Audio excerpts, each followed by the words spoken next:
So hello students, कैसे हैं आप सब। आई होप दैट सभी ठीक होंगे और अपनी पढ़ाई भी सही तरीके से कर रहे होंगे। तो फिर से स्वागत है आपका अपने इस favourite YouTube channel Shubham Sharma classes पे। बिफोर द वीडियो, जिन्हीं बच्चों ने हमारे चैनल को सब्सक्राइब नहीं किया या जो नए हैं, so please make sure subscribe the channel, ताकि हम जो इस पे हमारे चैनल पे जो भी नई वीडियो आप डालेंगे आपके पास सही समय पर पहुंच जाए। और जो हमारे से 9th क्लास के स्टूडेंट जुड़ रहे हैं, जो लगातार हमारी वीडियो को वॉच कर रहे हैं और कुछ समझ रहे हैं, वो तो जरूर हमारे चैनल सब्सक्राइब करें, ताकि हम जो भी नया वीडियो प्लेलिस्ट के अंदर ऐड करेंगे उनके पास पहुंच जाएगा, तो उनको ढूंढने में आसानी मुश्किल नहीं होगा, आसान रहेगा। ठीक है, तो हमने जैसे बात किया था प्रीवियस टॉपिक्स के अंदर, जो था हमारा रदरफोर्ड मॉडल ऑफ एटम, उन्होंने कहा था, देखिए हमने कहा आपसे कि दो तो सिंपल है, जे थॉमसन का और बोर का, लेकिन रदरफोर्ड का थोड़ा हार्ड था, थोड़ा डेप्थ में गए थे उसमें समझाने के लिए, थोड़ा बड़ा टॉपिक था वो। तो उनका जो हमने गोल्ड फॉल एक्सपेरिमेंट पढ़ा, सब कुछ पढ़ा था, लेकिन वो उनका फेल क्यों हो गया? बस एक ही चीज पर उनका जो मॉडल ऑफ एटम था फेल हुआ था। किस चीज के ऊपर हुआ था? कि उन्होंने ये कहा था कि जो हमारा न्यूक्लियस होता है, क्या होता है, जो न्यूक्लियस है हमारा, उसके चारों तरफ अगर कोई इलेक्ट्रॉन चक्कर निकाल रहा है, तो बस उन्होंने ये समझाने में असमर्थ रहे कि ये स्टेबल कैसे रहेगा फिर न्यूक्लियस। क्योंकि हमारे ये साइंटिस्ट भाई साहब जो थे, इन्होंने कहा कि अगर मान लो ये इलेक्ट्रॉन बार बार रिवॉल्व करेगा, तो ये अपनी एनर्जी जाहिर सी बात है लॉस करेगा, और एनर्जी लॉस करता रहेगा तो एक टाइम ऐसा आएगा कि न्यूक्लियस के जाके टकरा जाएगा ही। तो इसका मतलब अगर ये इलेक्ट्रॉन न्यूक्लियस के टकरा गया, तो हमारा वहां पे न्यूक्लियस, जो भाई साहब यहाँ बीच में बैठे हैं, ये कभी भी स्टेबल नहीं हो सकते। यही बात ये समझा नहीं पाए, इसलिए इनका जो वहां पे ड्रॉबैक्स निकल के आ गया। ठीक है, यानी गलती इनकी निकल के आ गई, तो उसकी लिमिटेशन लग गई।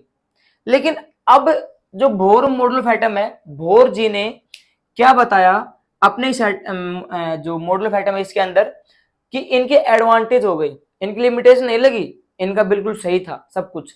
अब इन्होंने ऐसा क्या बताया, वो आज हम इस वीडियो के अंदर समझेंगे, इस टॉपिक में समझेंगे। देखिए क्या हुआ था कि उन्होंने सबसे पहले बात बताई कि electrons revolve around the nucleus in stable orbits without emission of radiant energy. Each orbits has a definite energy and is called an energy cell. ठीक है, हमने यहाँ पे ऐसे बना भी रखा है, लेकिन फिर से मैं यहाँ पे दिखा रहा हूँ, आप देखिए बिल्कुल सिंपल है, अगर समझोगे तो आ जाएगा। ठीक है, इन्होंने ये कहा था कि जैसे हमारे पास ये न्यूक्लियस है, इसके चारों तरफ एक इलेक्ट्रॉन जो चक्कर काट रहा है इसके चारों तरफ, ठीक है, अपने ऑर्बिट के अंदर।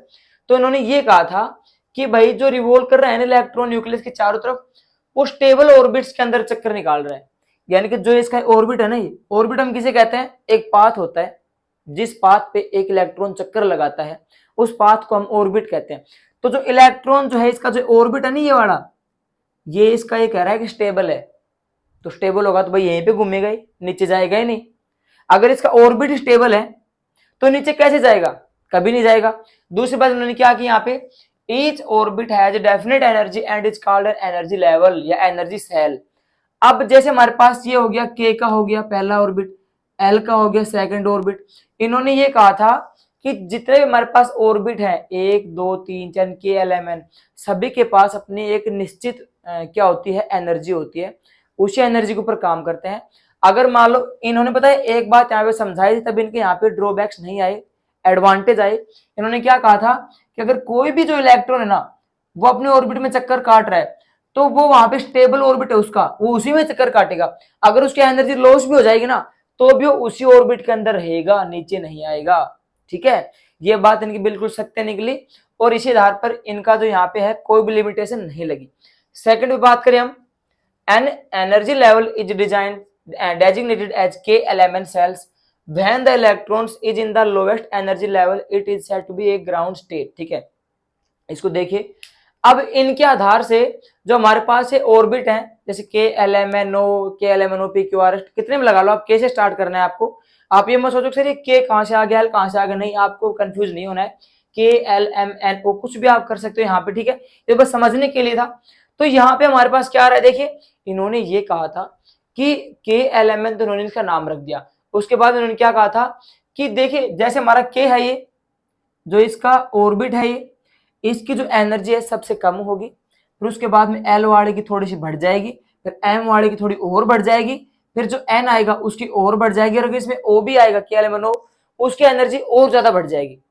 इन्होंने ये कहा था कि जो हमारे सबसे नीचे जो सेल रहेगा, ग्राउंड स्टेट पर रहेगा, उसकी एनर्जी बिल्कुल कम रहेगी। इन्होंने ये बात समझाई थी, समझ में आया सभी को। इन्होंने यही कहा था कि जो ऑर्बिट है अगर वो बढ़ता चला जाएगा तो उसकी एनर्जी बढ़ती चली जाएगी। इन्होंने ये स्पष्ट किया था अपना, ठीक है। तो जो एलिमेंट जिसकी एनर्जी सबसे कम रहेगी उसको उन्होंने क्या कहा, ग्राउंड स्टेट पे उसको इन्होंने नामांकित कर दिया इनके आधार से कि जिसकी एनर्जी सबसे कम है उसको हम क्या कहेंगे, ग्राउंड स्टेट पर कहेंगे। जैसे हमारे पास के है, ग्राउंड स्टेट पर है, इसके बाद एल आ गया, इसके बाद एम, फिर एन, तो सबसे नीचे कौन है जिसकी एनर्जी सबसे कम है, के है, तो इसकी क्या करेंगे, हम इसको ग्राउंड स्टेट पर बोलेंगे, ठीक है।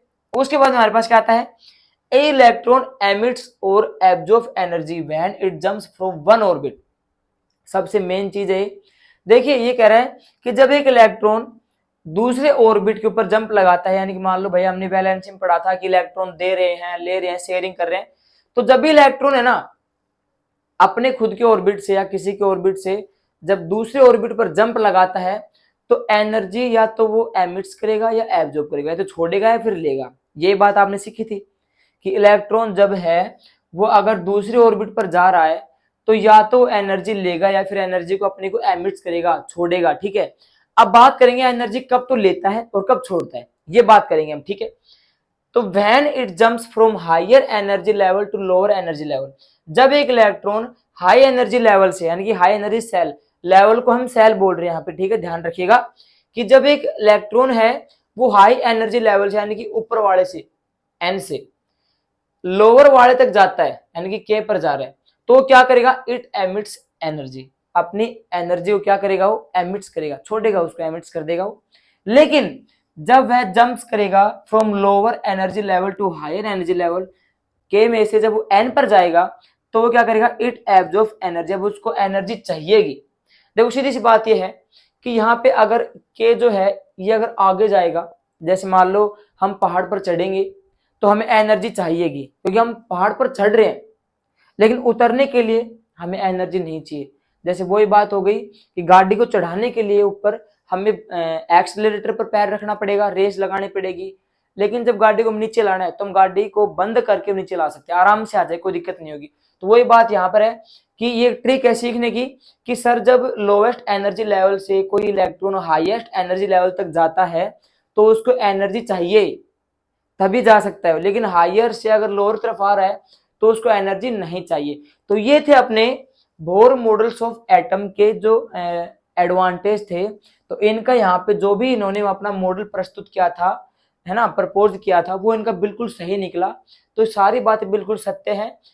तो इन्हीं के आधार पर हम बता सकते हैं कि हमारे ऑर्बिट के अंदर एनर्जी लेवल कितना क्या होता है ना, और वो जो है स्टेबल कैसे होता है। अब आपको समझ में आ गया स्टेबल कैसे होता है, वो नहीं समझा पाए थे थोड़ा में कि स्टेबल कैसे होता है। अब हम समझ गए स्टेबल कैसे होता है कि प्रत्येक ऑर्बिट्स के पास खुद का एक एनर्जी लेवल होता है और अपने ऑर्बिट में घूमता है, वो दूसरे ऑर्बिट में नहीं जाता, वहीं घूमता है, एनर्जी खत्म होगी तो भी वहीं रहेगा।